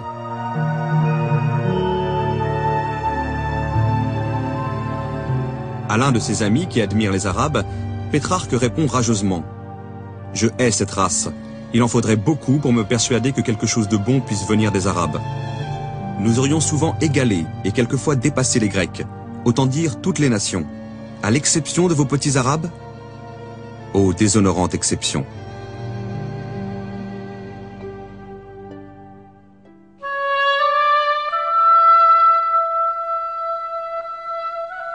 Si l'on se souvient de la gratitude avec laquelle les philosophes musulmans à partir du IXe siècle se sont mis à l'école des Grecs, on est frappé par une telle arrogance, une telle hargne.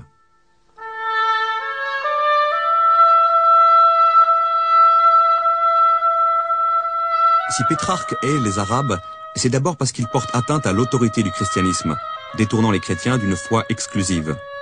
Mais c'est aussi parce que les Arabes font écran entre les peuples européens et leurs racines grecques. Pétrarque veut extirper de l'histoire européenne toute présence arabe, pour permettre à l'Italie de retrouver non seulement le Christ, mais la Grèce antique.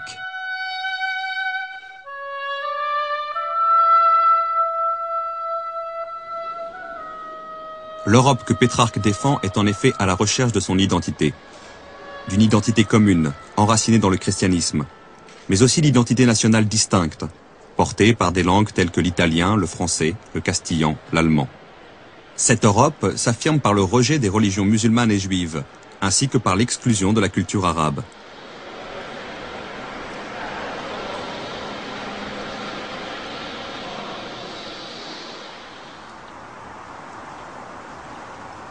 Il y aura certes quelques grandes voix pour rappeler la dette intellectuelle que l'Occident a contractée vis-à-vis des Arabes. Pic de la Mirandole, apôtre de l'humanisme, la résume dans son discours sur la dignité de l'homme. J'ai lu dans les livres des Arabes qu'on ne peut rien voir de plus admirable dans le monde que l'homme. Mais ces voix se font de plus en plus rares.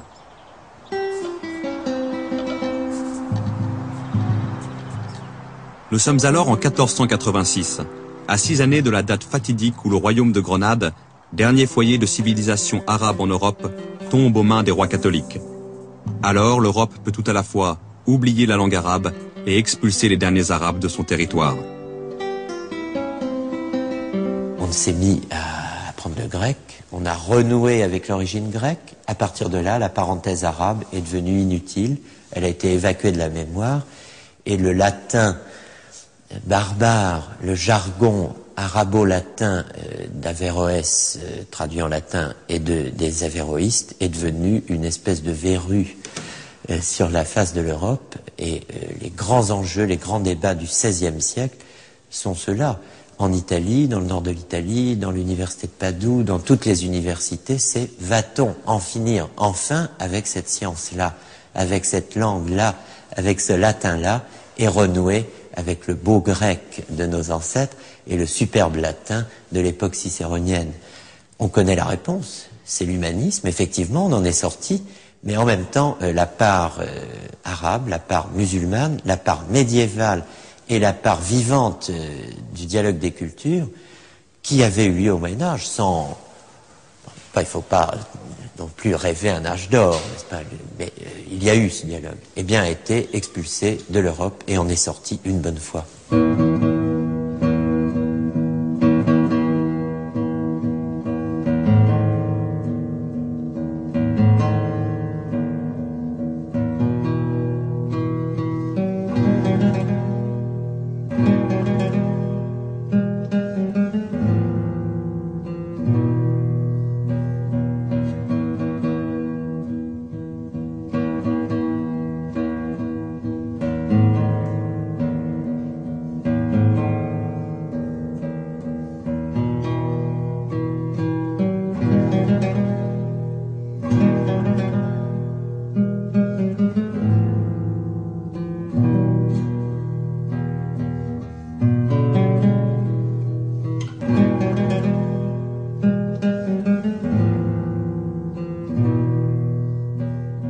Une romancière égyptienne imagine la vie quotidienne des Arabes dans Grenade après sa chute.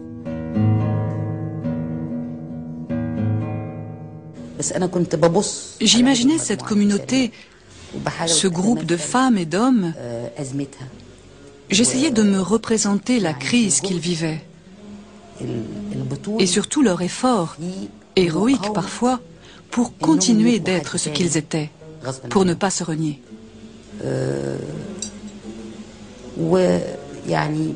Je me suis retrouvée en train d'écrire sur Abou Jafar, El-Warraq, le libraire, et de m'attarder sur l'autodafé qui a eu lieu à Bab el-Ramel, la porte des sables.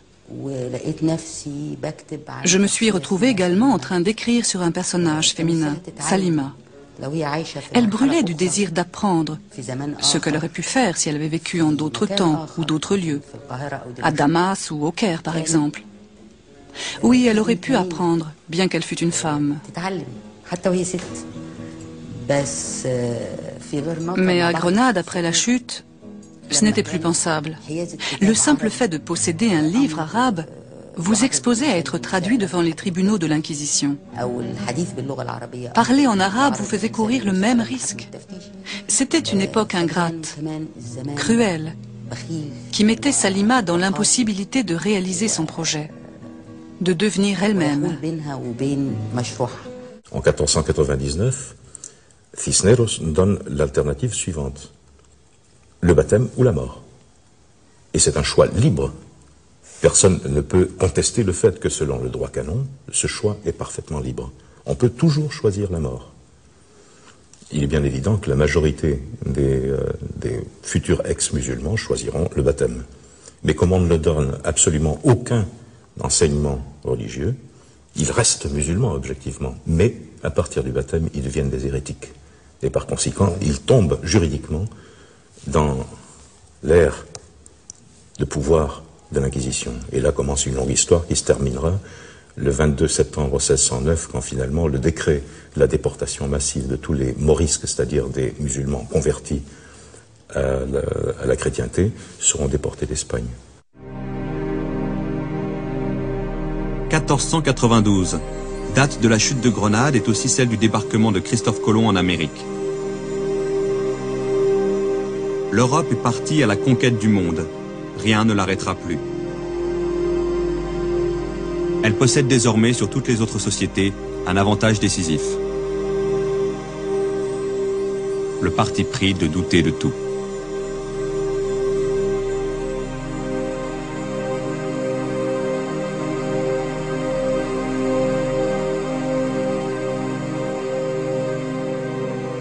La préparation, le tournage et le montage de cette série ont duré 2 ans. 2 ans. 2 ans que nous avons vécu dans l'intimité quotidienne d'Al-Ma'moun, d'Al-Khwarizmi, d'Avicenne, d'Averroès. Pouvions-nous sortir indemnes d'une telle traversée? Pouvions-nous congédier ces fantômes sans un pincement de cœur? Du règne d'Al-Ma'moun au début du 9e siècle jusqu'au règne de Yaqub el-Mansour à la fin du 12e, la liberté de penser aura connu dans le monde arabe un moment clé de son aventure universelle. Pourquoi cette aventure s'est-elle arrêtée un jour chez les Arabes? Pourquoi s'est-elle prolongée chez les Européens? À une question aussi globale, l'historien n'a pas de réponse simple. L'événement naît de la conjonction de facteurs multiples dont le dénouement n'était pas écrit d'avance. Après coup, on peut mettre en avant l'un de ces facteurs, mais sachant qu'à lui seul, il n'explique rien. Dans le monde parlant arabe, la liberté philosophique a été voulue, financée, protégée par les princes. Elle répondait à un besoin, au besoin qu'ils avaient de comprendre le monde, pour bien gouverner un empire qui englobait de multiples ethnies, qui embrassait des cultures raffinées. Lorsque les divisions dynastiques et les revers militaires aidants, les princes ont cessé de nourrir cette ambition, les philosophes n'ont plus trouvé de soutien dans la société. En Europe, par contre, lorsque la liberté de penser a été confrontée à la formidable pression des inquisiteurs, elle a su s'affranchir de la tutelle des évêques et des seigneurs. Elle a quitté les palais de la noblesse parce qu'elle a trouvé dans la rue des forces sociales nouvelles qui allaient la soutenir et la porter en avant.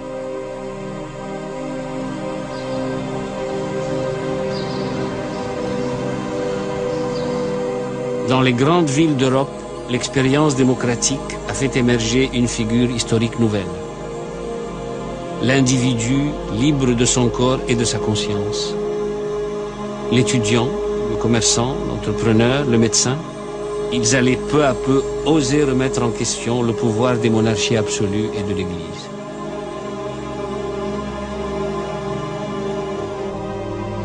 La liberté a gagné son pari en Europe lorsqu'elle a incarné l'espérance de cet individu qui n'avait rien à perdre et un monde à gagner.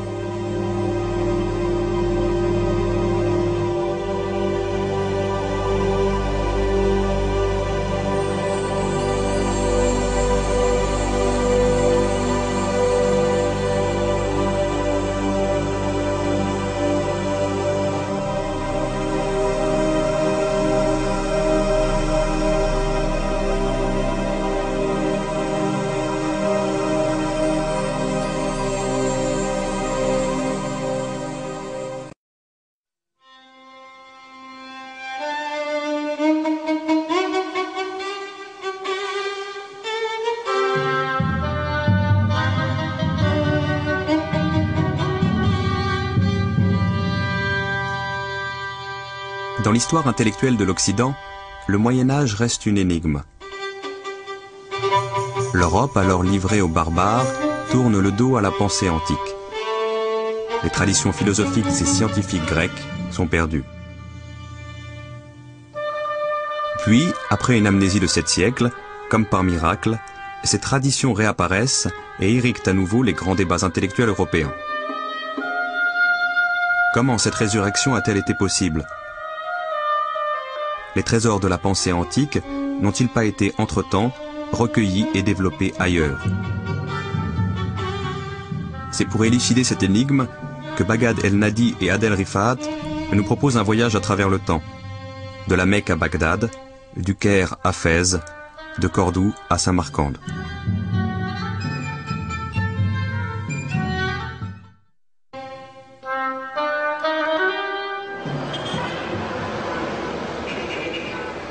الجمال المجرد وده صحيح على فكرة.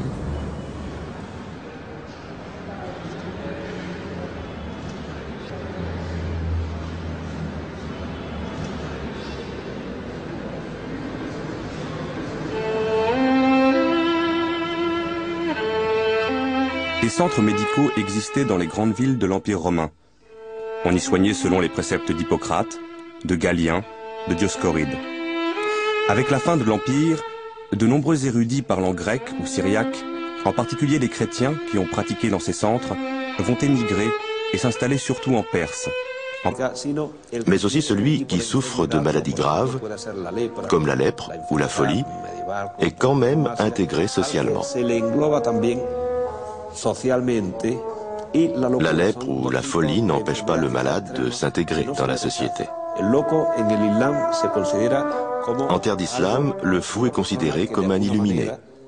Et tant qu'il n'est pas agressif, il peut vivre en toute liberté.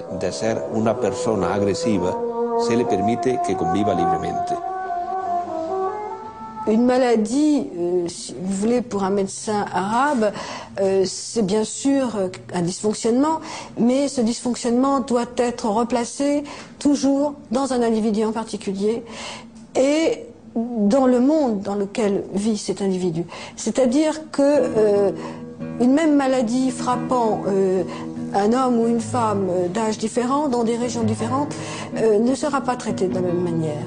Et le médecin doit prendre en compte tous les paramètres qui font qu'un individu est ce qu'il est et qu'il souffre de tel mal. Les Arabes sont naturellement conduits à s'interroger sur les relations existantes entre le corps et l'âme. Quand la passion amoureuse devient maladie, ça veut dire que c'est une passion amoureuse contrariée. C'est le seul cas qui rend vraiment désespéré et malade. Donc il y a à la fois des symptômes physiques, un amaigrissement, le teint qui devient cireux, jaune, et puis des troubles mentaux, enfin, un désespoir, parfois même un délire, etc. C'est le lien entre l'âme et le corps et qui passe par le cœur. Les passions, les émotions sont véhiculées par ce qu'on appelle le pneuma vital qui siège dans le cœur. Et ensuite, ce pneuma vital, donc chargé un peu, dont les qualités ont été modifiées par l'intensité des émotions, va dans le cerveau, où sont logées d'importantes facultés sensitives. Et c'est ainsi que la passion amoureuse peut rendre malade.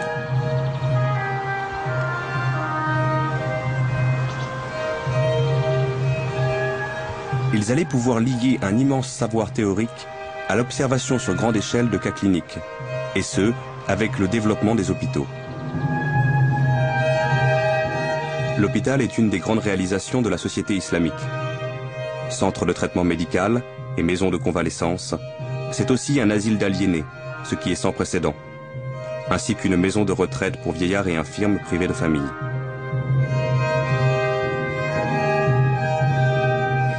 C'est enfin un centre d'enseignement théorique et pratique de la médecine. Le plus ancien des hôpitaux connus a été créé par Haroun al-Rachid vers 800 et sera suivi de 5 autres au début du Xe siècle. On distingue déjà maladies féminines, maladies mentales, troubles gastro-intestinaux, oculaires, fièvre, soins chirurgicaux, rhumatologie. Bimaristan.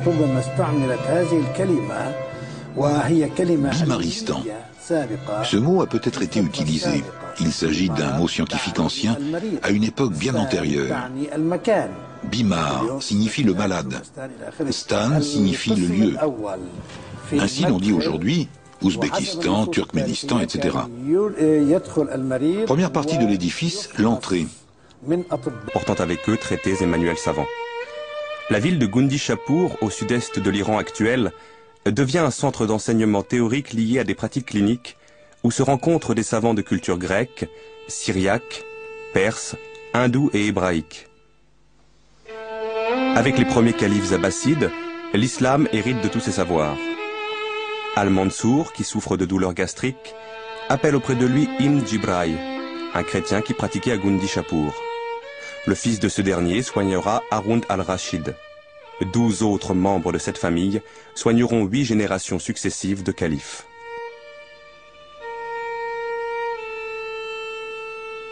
Au début du IXe siècle, Al-Ma'amoum place à la tête de Beth al-Hikma, la maison de la sagesse, un chrétien nestorien, Yohanna ibn Massawai, qui écrit un nombre considérable de livres médicaux. Unayn ibn Ishaq, un autre chrétien nestorien, le plus célèbre de ses élèves, a traduit en syriaque et en arabe la plupart des traités médicaux connus à son époque, dont la moitié des écrits d'Aristote. Il a joué un rôle considérable dans l'élaboration du vocabulaire scientifique en arabe.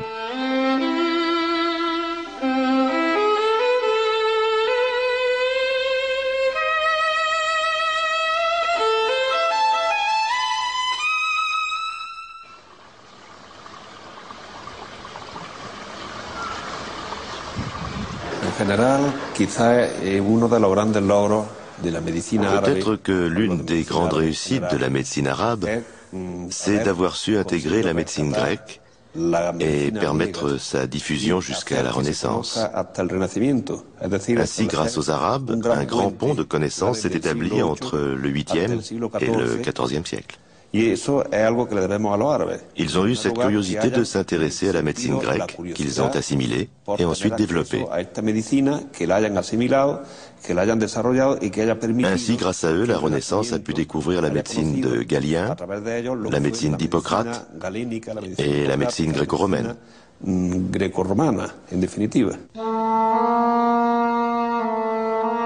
Si la médecine est l'une des branches du savoir qui sera la plus vigoureusement développée dès le IXe siècle, c'est parce qu'elle répond à une préoccupation majeure de la cité islamique. Soigner le corps pour élever l'âme. Le soin du corps, loin de nuire au salut de l'âme, permet au croyant d'assumer au mieux sa destinée terrestre.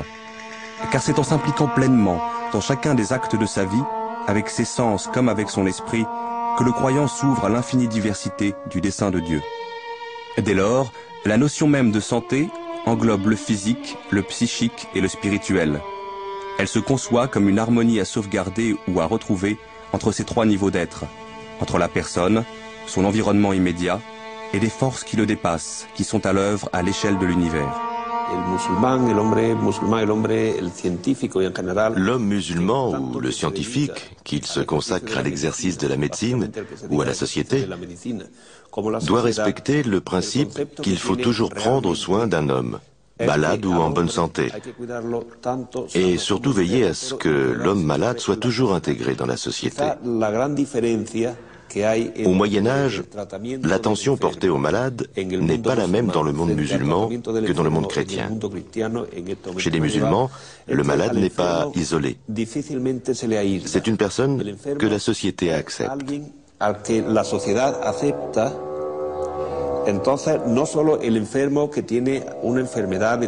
Non seulement le malade souffrant d'un mal bénin et passager, que l'on soigne normalement dans un cabinet médical,